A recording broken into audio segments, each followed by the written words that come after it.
नमस्कार, जय जोहार। ये है राजनांदगांव और मैं अभी खड़ा हूँ राजनांदगांव के पुराना बस स्टेशन में। चल मैं राजनांदगांव का पुराना बस स्टेशन आपको दिखाता हूँ। और ये है दोस्तों सामने पीपल का पेड़ और यहीं पर खड़ा होता है बस।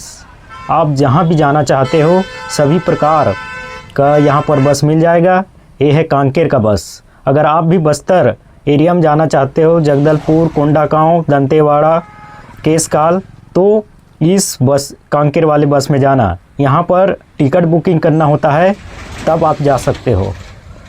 चलिए आगे बढ़ते हैं और आपको दिखाते हैं। यह है दोस्तों महावीर आई केयर क्लिनिक और यूनाइटेड हॉस्पिटल।